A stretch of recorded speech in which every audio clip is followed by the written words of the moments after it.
Hi guys, welcome back to my channel TechR, and in this video I am going to tell you about the practical implementation of abstraction. Last video में हमने abstraction क्या होता है, उसके क्या features होते हैं और उसका एक प्रोग्राम बस ये देखा था। अब उसको प्रैक्टिकली कैसे इम्प्लीमेंट करते हैं प्रोग्राम में वो हम इस वीडियो में देखेंगे। इसमें मैंने क्या किया है, एक पैकेज लिया एब्स्ट्रैक्शन, उसके अंदर मैंने एक क्लास बनाई है एब्स्ट्रैक्ट, जो कि एब्स्ट्रैक्ट है। उसका नेम एब्स्ट्रैक्ट क्लास है, बट वो क्लास खुद क्या है, एब्स्ट्रैक्ट कीवर्ड के साथ यूज़ की गई है। दैट मीन्स कि वो एक एब्स्ट्रैक्ट क्लास है। ठीक है, मैंने आपको बताया था कि एब्स्ट्रैक्ट क्लास के अंदर एब्स्ट्रैक्ट मेथड्स भी होंगे और नॉन एब्स्ट्रैक्ट मेथड्स भी होंगे। तो ये जो दो स्टार्टिंग बनाए हमने, ये तो हमारे एब्स्ट्रैक्ट मेथड्स हैं। ठीक है,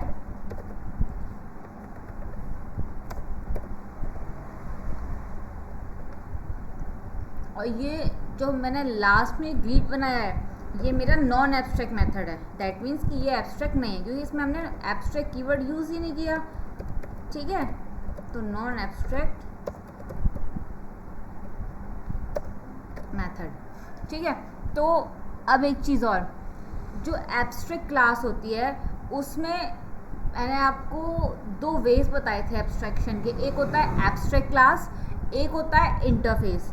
तो एब्स्ट्रैक्ट क्लास में क्या होता है, जो आपका एब्स्ट्रैक्शन है, या ये कह सकते हैं कि इसके अंदर जो एब्स्ट्रैक्ट मेथड्स होते हैं, सॉरी, जो एब्स्ट्रैक्शन होता है,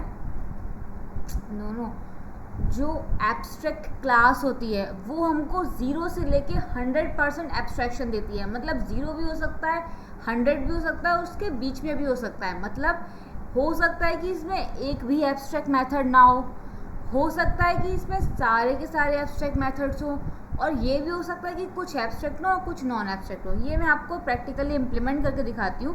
देखो, इसमें मैंने फ़िलहाल क्या कर रखा है, हमारा बीच में आ रहा है 0 और 100 के बीच में, कि इसमें नॉन एब्स्ट्रैक्ट भी हैं और एब्स्ट्रैक्ट भी हैं। तो अगर मैं यहाँ से एब्स्ट्रैक्ट हटा दूँ, यहाँ से मैंने एब्स्ट्रैक्ट कीवर्ड हटा दी दोनों मेथड्स में से, अब क्या हुआ, इसमें सारे के सारे मेथड्स क्या हो गए, नॉन एब्स्ट्रैक्ट हो गए। दैट मीन्स हमने यहाँ पे एब्स्ट्रैक्शन को 0% कर दिया। तो ये भी आपका एप्लीकेबल है। देखो यहाँ पे ये आपको क्या दिखा रहा है, कोई एरर यहाँ पे नहीं दिखा रहा है। अगर मैं इसको सेव करूँ और एक बार इसको रन करके देखती हूँ, तो मतलब कुछ एरर ये नहीं दिखा रहा है। यहीं पे आपको कंपाइल टाइम पे पता लगा कि यहाँ पे कोई एरर है। अब मैं इसमें सारे के सारे एब्स्ट्रैक्ट कर दूँ अगर, तब भी हमें कोई एरर नहीं देगा, जो मैं पहले कर रही थी। अभी पहले मैं इसको, ये था मेरा, ये दोनों एब्स्ट्रैक्ट थे। अगर मैं इसको भी एब्स्ट्रैक्ट बना दूँ तब भी हमें कुछ एरर नहीं देगा,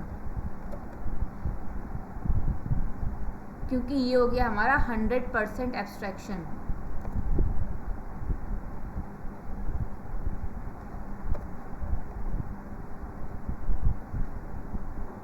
ये कुछ एरर, यस, तो आप देखो इसने एक भी एरर नहीं दी, जबकि मैंने इसमें सारे के सारे मेथड्स एब्स्ट्रैक्ट बनाए हैं। तो ये पॉइंट आपको अपने ध्यान में रखना है कि एब्स्ट्रैक्ट क्लास जब आप यूज़ कर रहे हो एब्स्ट्रैक्शन के लिए, तो उसमें हो सकता है कि सारे के सारे एब्स्ट्रैक्ट मेथड्स हों, ये भी हो सकता है कि उसमें एक भी एब्स्ट्रैक्ट मेथड ना हो, ये भी हो सकता है कि कुछ एब्स्ट्रैक्ट हो और कुछ नॉन एब्स्ट्रैक्ट मेथड्स हों।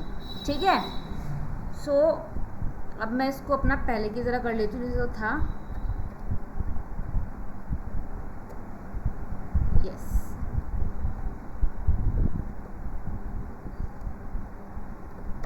देखो, तो ये हमारे दोनों नॉन एब्स्ट्रैक्ट, ये दोनों एब्स्ट्रैक्ट हैं और ये मेरा abstract method, non abstract method है।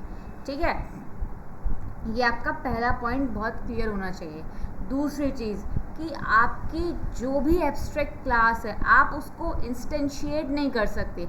मतलब आप अपनी एब्स्ट्रैक्ट क्लास का ऑब्जेक्ट नहीं बना सकते, आपको कोई दूसरी क्लास बनानी पड़ेगी जिसमें आप अपनी एब्स्ट्रैक्ट क्लास को एक्सटेंड करोगे, मतलब इनहेरिट करोगे, और फिर आप जो आपकी दूसरी आपने सब क्लास बनाई है उसका ऑब्जेक्ट आप बनाओगे, तब आप इसको एक्सेस कर पाओगे, इसके एब्स्ट्रैक्ट मेथड्स को।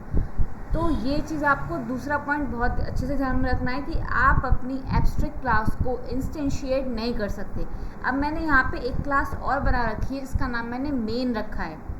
ठीक है, मेन के अंदर मैंने क्या किया है, एब्स्ट्रैक्ट क्लास को एक्सटेंड किया है अपनी, और इसके अंदर मैंने क्या किया, इसके अंदर जितने भी मेरे एब्स्ट्रैक्ट मेथड थे वो सब मैंने यहाँ पे इम्प्लीमेंट किए हैं। देखो रन मेथड की इम्प्लीमेंटेशन मैंने यहाँ पर दी है रनिंग, ईट मेथड की मैंने ईटिंग दी है, और इसका मेन क्लास का अपना खुद का एक मेथड है जो कि है मेक, वो मैंने इसमें दिया है मेकिंग। ठीक है, अब जब इसके मेन मेथड में आएंगे तो हम यहाँ पे मेन वाली जो मेन क्लास है इसका ऑब्जेक्ट बनाएंगे, ना कि एब्स्ट्रैक्ट क्लास का। अगर हम एब्स्ट्रैक्ट क्लास का ऑब्जेक्ट बनाने की कोशिश करेंगे, उसको इंस्टेंशिएट करेंगे, तो ये हमको एरर दे देगा। अब देखो इसको हम करके देखते हैं। अगर मैं यहाँ पे एब्स्ट्रैक्ट लिखूँ, एब्स्ट्रैक्ट क्लास, ठीक है, और यहाँ पे भी लिख दूँ एक चीज़ और, करती गड़बड़,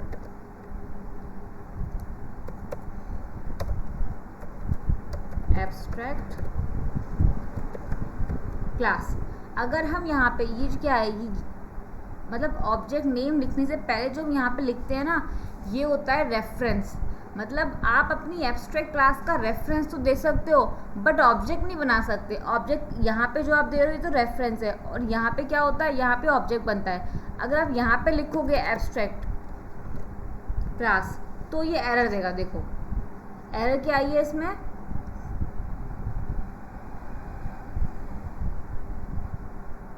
कि can not instantiate the type abstract class, कि आप एब्स्ट्रैक्ट क्लास को इंस्टेंशिएट नहीं कर सकते, जो मैं आपको बता रही थी, तो वो मैंने आपको प्रैक्टिकली बताया।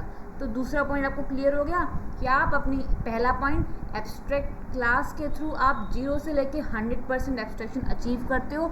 दूसरा पॉइंट कि एब्स्ट्रैक्ट क्लास को आप इंस्टेंशिएट नहीं कर सकते।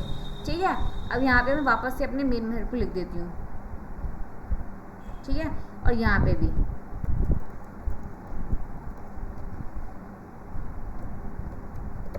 ठीक। अब ये दूसरा पॉइंट हो गया।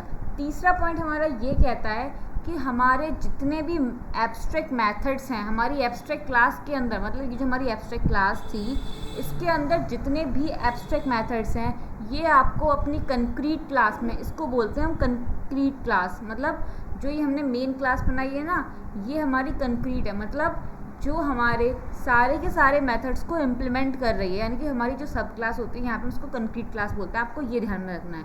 तो जो हमारी कंक्रीट क्लास होती है उसके अंदर हम अपनी इस क्लास की जो एब्स्ट्रैक्ट क्लास है उसके सारे के सारे एब्स्ट्रैक्ट मेथड को इम्प्लीमेंट करते हैं। यहाँ पे जैसे कि हमने वॉइड मेथड को रन किया, ईट मेथड को रन किया, अगर मैं इसमें से कोई एक भी हटा दूँ तो ये हमको एरर दे देगा।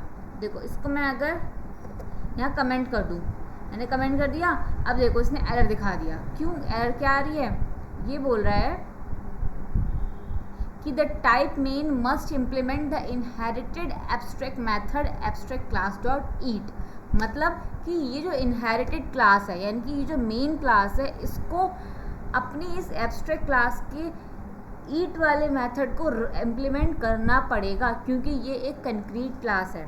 ठीक है, तो अब वापस से इसका इम्प्लीमेंटेशन हमने इसमें इंक्लूड कर लिया तो इसने कोई एरर नहीं दिया। तो तीसरा पॉइंट हो गया आपका ये।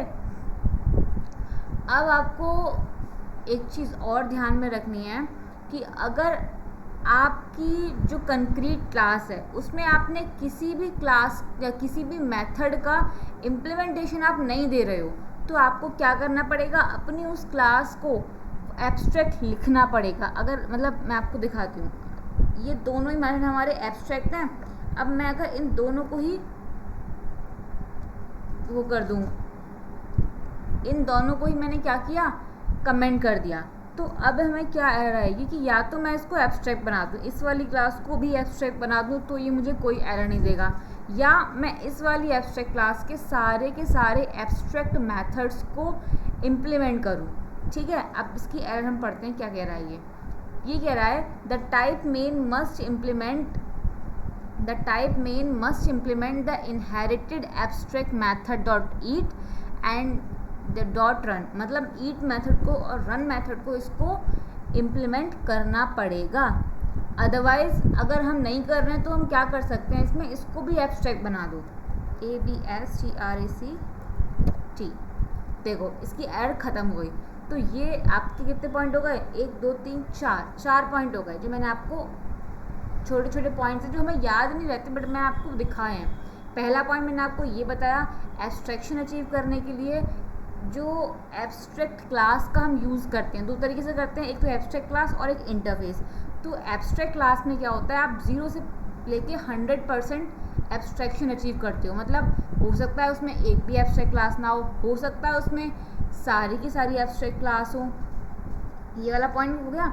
दूसरा पॉइंट मैंने आपको बताया कि आप अपनी एब्स्ट्रैक्ट क्लास को इंस्टेंशिएट नहीं कर सकते, मतलब आप उसका ऑब्जेक्ट नहीं बना सकते, आपको कोई दूसरी क्लास लेनी पड़ेगी जिसमें आप इनहेरिट कराओगे अपनी एब्स्ट्रैक्ट क्लास को और उसका ऑब्जेक्ट बनाओगे। ठीक है। तीसरा पॉइंट मैंने आपको ये बताया था कि जितने भी एब्स्ट्रैक्ट क्लास के अंदर मेथड्स होते हैं, जितने भी एब्स्ट्रैक्ट मेथड्स हैं एब्स्ट्रैक्ट क्लास के अंदर, आपको वो सारे के सारे इम्प्लीमेंट करने पड़ेंगे अपनी कंक्रीट क्लास के अंदर। अगर आप सारे के सारे मेथड को इम्प्लीमेंट नहीं करते हो तो आपको अपनी उस वाली क्लास के आगे एब्स्ट्रैक्ट लिखना पड़ेगा। ठीक है। तो ये मैंने आपको 3-4 कुछ पॉइंट्स बताए थे। अब हम अपने प्रोग्राम को जो यूजुअल था हमारा उसको रन करते हैं। ये हमारा नॉर्मल प्रोग्राम था जिसमें हमने क्या किया, एक एब्स्ट्रैक्ट क्लास बनाई, उसमें 2 एब्स्ट्रैक्ट मेथड्स थे, एक मेरा ग्रीट वाला मेथड था। यहाँ पे मेरे को रन और जो ईट है इसकी इम्प्लीमेंटेशन मैं अपने मेन मेथड में प्रोवाइड कराऊंगी, जो मेरा ये वाला मेथड था। यहाँ पे मैंने इसकी इम्प्लीमेंटेशन दी। फिर मैंने मेन मेथड के अंदर ऑब्जेक्ट बनाया अपनी कंक्रीट क्लास का। ये ऑब्जेक्ट इसका, ये आपको याद रखना है, ये ऑब्जेक्ट कंक्रीट क्लास का है, आपकी एब्स्ट्रैक्ट क्लास का नहीं है। ठीक है।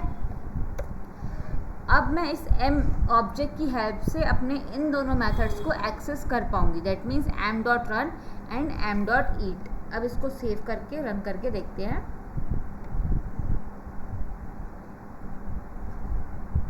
देखो इसने रनिंग प्रिंट किया और ईटिंग प्रिंट किया, दैट मीन्स हमारे ये वाले मेथड्स जो थे वो रन हो गए।